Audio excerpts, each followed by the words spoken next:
Que ressentez-vous vraiment lorsque vous offrez une rose rouge ou recevez un chocolat en ce jour soi-disant dédié à l'amour? Croyez-vous sincèrement que la Saint-Valentin est une fête anodine, un simple hommage au romantisme? Il est temps d'ouvrir les yeux. Derrière les cœurs flamboyants et les déclarations passionnées se cache une vérité troublante, un rituel ancestral insidieux qui, depuis des siècles, manipule l'humanité dans l'ombre. Ce que l'on vous fait célébrer n'est pas l'amour pur, mais un héritage occulte marqué par le sang, les sacrifices et des pactes mystiques tenus secrets. Cette fête n'a jamais été un hymne à la tendresse, mais une porte ouverte vers des pratiques occultes et des influences maçonniques soigneusement dissimulées. Pensez-vous vraiment être libre de vos choix? En fêtant la Saint-Valentin, vous participez à un rituel caché qui alimente des forces dont vous n'avez même pas conscience. Oserez-vous découvrir la vérité interdite qui se cache derrière cette célébration? Accrochez-vous, car ce que vous vous apprêtez à apprendre pourrait bien bouleverser à jamais votre perception du monde. Loin d'être une simple fête romantique, la Saint-Valentin trouve ses origines dans des traditions païennes sanglantes remontant à l'Antiquité. Elle puise son essence des Lupercales, une célébration romaine observée chaque année le 15 février en l'honneur du dieu Lupercus, divinité de la fertilité et protecteur des troupeaux. Les Lupercales, un culte de sang et de débauche.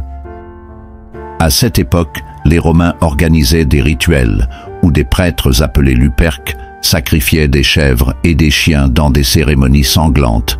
Ces rites se déroulaient ainsi. Les Luperques enduisaient leur corps du sang des animaux immolés, croyant ainsi absorber leur force vitale. Ils parcouraient ensuite la ville en fouettant les jeunes femmes avec des lanières de peau de chèvre, pensant favoriser leur fertilité. L'événement s'achevait souvent par des festivités orgiaques où des couples étaient formés au hasard pour une union temporaire. Ces célébrations païennes n'avaient rien à voir avec l'amour sincère et pur. Elles glorifiaient la chair, le sang et la luxure, bien loin de l'image moderne d'une Saint-Valentin romantique. L'évolution et la poursuite des rites à travers les siècles. Même après la chute de l'Empire romain, les influences de cette fête perverse ne disparurent pas totalement. Au Moyen-Âge, certaines coutumes inspirées des Lupercales furent intégrées aux traditions populaires sous différentes formes. Les rites de fertilité furent transformés en célébrations champêtres associées au renouveau printanier. Les pratiques de tirage au sort pour désigner un Valentin persistèrent, symbolisant des unions temporaires. Les superstitions païennes furent subtilement christianisées, notamment par la canonisation d'un certain Valentin comme martyr. Ce n'est qu'au XIVe siècle, sous l'influence des troubadours et du culte chevaleresque, que cette fête commença à revêtir un vernis romantique. Mais cette transformation ne changea en rien son essence occulte. Pourquoi et comment cette fête fut-elle récupérée par l'Église et intégrée dans le calendrier chrétien? L'histoire de la Saint-Valentin, telle que nous la connaissons aujourd'hui, est bien plus qu'une simple célébration romantique. Ses racines plongent profondément dans une époque où les rites païens et les traditions religieuses s'entremêlaient, où les stratégies politiques et spirituelles se fusionnaient pour façonner l'histoire. Au IIIe siècle, l'empereur Claude II le Gothique imposa une interdiction stricte du mariage pour ses soldats, convaincu que les hommes célibataires étaient de meilleurs guerriers, plus endurants sur les champs de bataille et moins enclins à la nostalgie du foyer. Il prit cette mesure drastique afin de renforcer son armée. Cependant, cette décision rencontra une vive opposition parmi les chrétiens, qui voyaient dans le mariage un sacrement sacré, une union bénie par Dieu. C'est dans ce contexte qu'un prêtre chrétien, Valentin de Terni, brava l'autorité impériale en continuant à célébrer des mariages en secret, défiant ainsi un décret qui portait atteinte aux valeurs chrétiennes. Déclaré coupable d'avoir transgressé la loi, il fut arrêté et emprisonné. Son refus d'abandonner sa mission lui valut une condamnation à mort.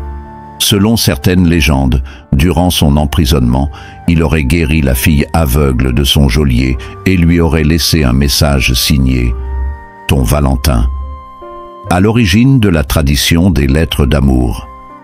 Il fut finalement exécuté le 14 février 269, devenant ainsi un martyr du christianisme. Mais son histoire ne s'arrêta pas là. À cette époque, le christianisme était en pleine expansion, mais l'Empire romain restait encore imprégné de nombreuses croyances païennes. L'un des rituels les plus marquants était le Lupercal, une fête célébrée le 15 février, en l'honneur de Lupercus, dieu de la fertilité et protecteur des troupeaux. Ce rite impliquait des sacrifices sanglants d'animaux, suivi d'un rituel où des jeunes hommes couraient dans les rues de Rome, fouettant les femmes avec des lanières de peau de bouc pour assurer leur fécondité. De plus, un rituel de tirage au sort associait des jeunes hommes et des jeunes filles pour former des couples éphémères ou durables.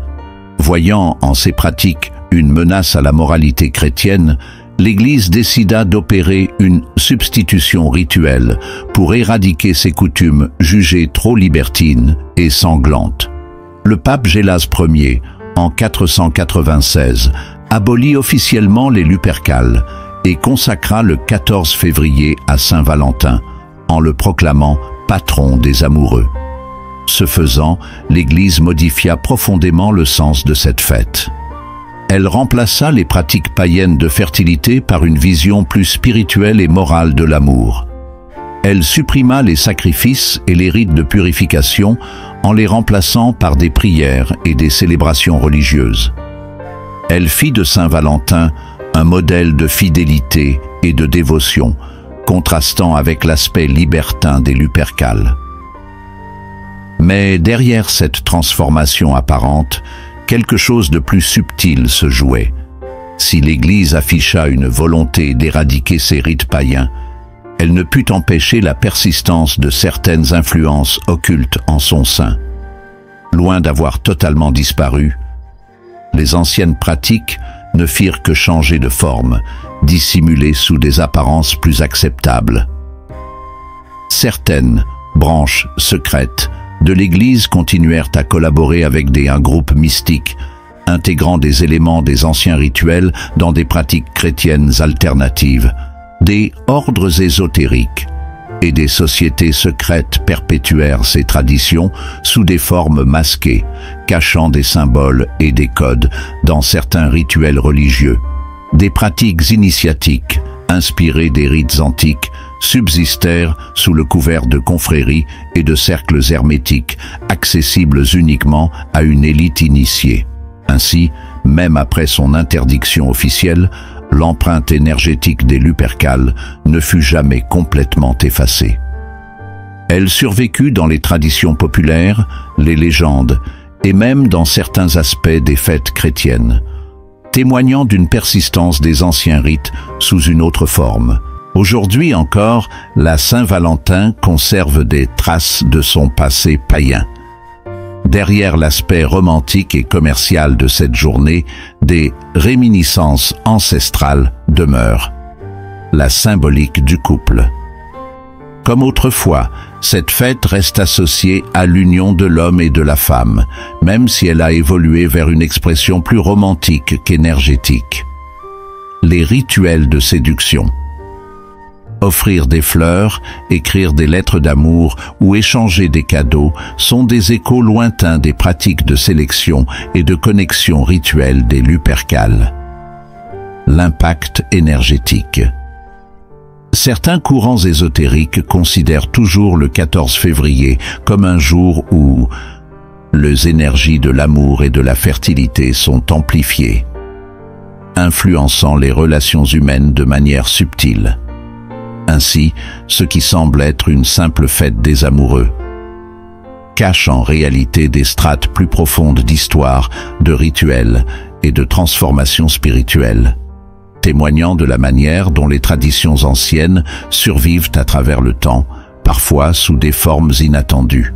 Loin d'être une célébration anodine, la Saint-Valentin est le fruit d'une longue évolution entre paganisme et christianisme, entre interdit et résistance, entre transformation et survivance secrète. Si l'Église a réussi à lui donner une nouvelle signification, elle n'a jamais totalement éradiqué les anciennes forces sous-jacentes.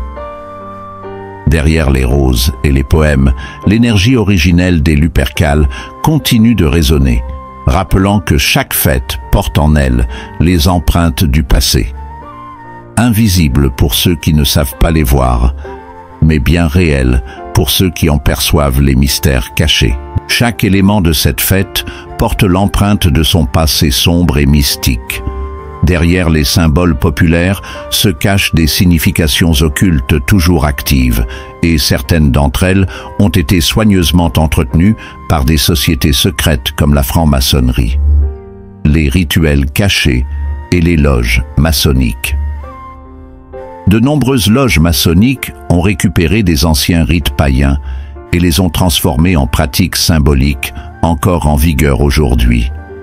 Les couleurs rouges et blanches omniprésentes dans la Saint-Valentin sont aussi fortement utilisées dans les rituels maçonniques, symbolisant l'union des forces opposées. L'acte d'offrir une rose rouge ou un cadeau est une représentation déguisée d'une offrande sacrificielle pratiquée dans certains cercles initiatiques. Le cœur rouge, un symbole de sacrifice. Dans les traditions occultes, le cœur est lié aux sacrifices humains.